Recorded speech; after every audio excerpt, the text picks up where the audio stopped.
Oleh-oleh bawa tulang kerbau. Salam hormat dan selamat malam para penonton sekalian. Terima kasih kerana masih setia bersama kami di channel Teh Tarik Go, saluran di mana kami membawa kisah-kisah penuh misteri dan menarik dari si antaro Borneo. Malam ini, kami akan membawakan sebuah kisah benar yang dikirim oleh seorang follower, seorang wanita yang ingin identitinya dirahasiakan. Kisah ini berlaku tidak lama dahulu, sewaktu dia dan keluarganya dalam perjalanan pulang dari Telupid ke kota Belud. Namun, sesuatu yang tidak dijangka telah berlaku, hanya karena mereka membawa tulang kaki kerbau. Segalanya bermula selepas majlis perkahwinan kakaknya di Telupid. Menurut pencerita, ibunya meminta dia membawa balik tulang kerbau, yaitu 2 batang tulang kaki kerbau, untuk dimasak di rumah keluarga suaminya di kota Belud. Pada awalnya, dia rasa keberatan. Entah kenapa, hatinya rasa berat. Dia bimbang benda-benda yang tidak diingini mungkin akan berlaku. Namun, keluarga meyakinkannya, tidak apa-apa kalau berjalan waktu siang, kata mereka. Waktu itu jam 9 pagi. Mereka bertolak bertiga, dia, suaminya sebagai pemandu, dan anak lelaki mereka yang berumur 4 tahun. Sebaik melepasi simpang Poring dan masuk ke kawasan Marak-Parak, cuaca berubah. Langit yang tadi cerah tiba-tiba menjadi mendung. Kabus nipis mula turun. Hujan renyai-renyai menyimbah cermin hadapan kereta. Pencerita tertidur bersama anaknya di tempat duduk hadapan, manakala suaminya terus memandu.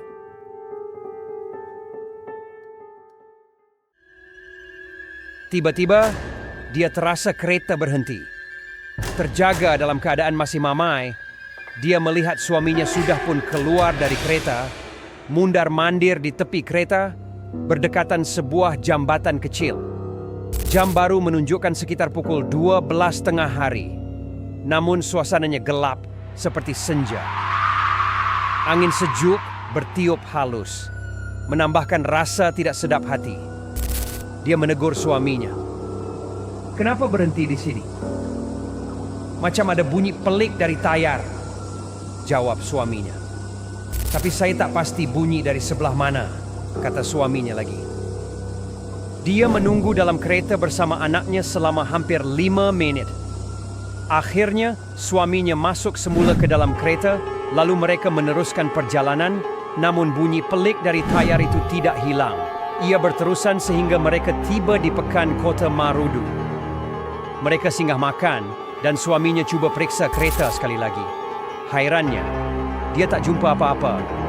Namun si pencerita mengikut gerak hati, pergi periksa sendiri tayar kereta. Allahu Akbar. Bila dia pegang salah satu skru tayar, hampir tercabut.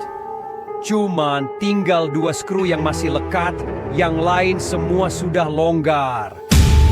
Bayangkan, jika tayar tercabut ketika mereka masih di jalan berbukit Marak-Parak tadi.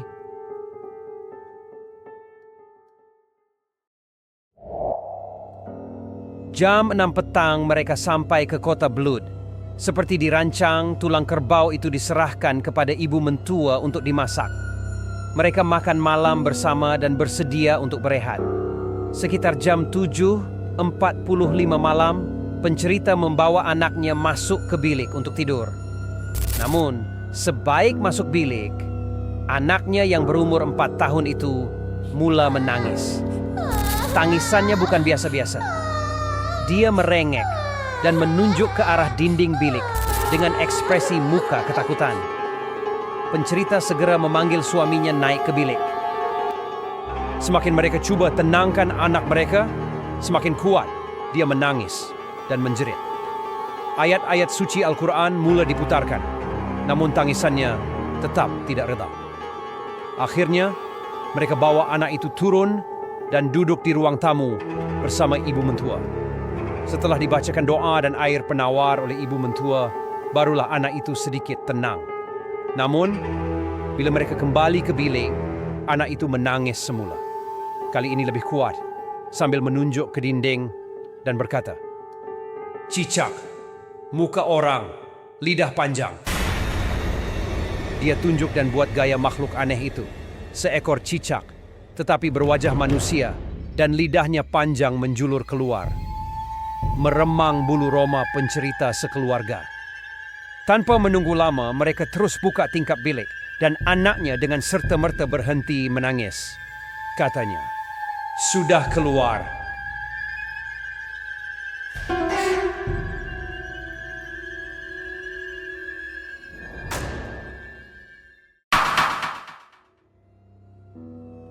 Pada esok hari, ibu mentua mereka memanggil seorang orang pandai, seorang perawat kampung.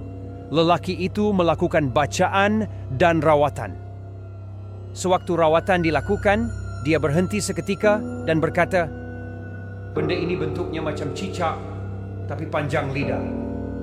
Dia ikut kamu dari tempat kamu lalu, sebab kamu bawa sesuatu yang dia suka."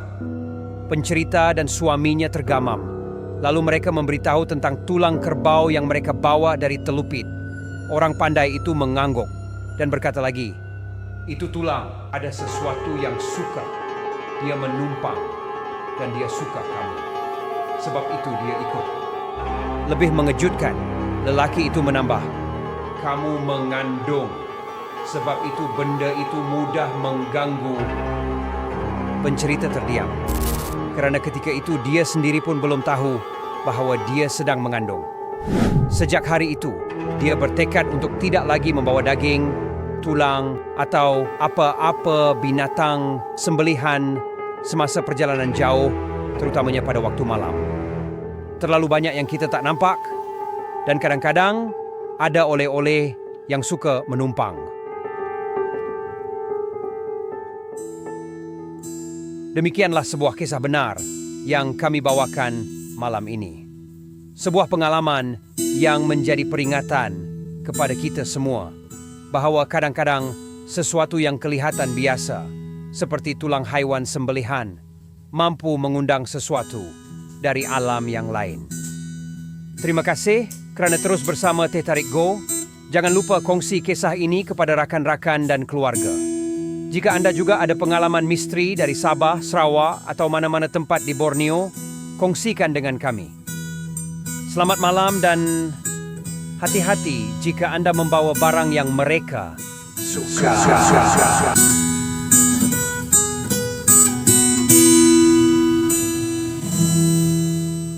Sepatutnya mereka tak mahu pulang ke Tenok malam tu, sebab dalam hati memang terasa sangat berat dan macam ada satu halangan yang menerjah.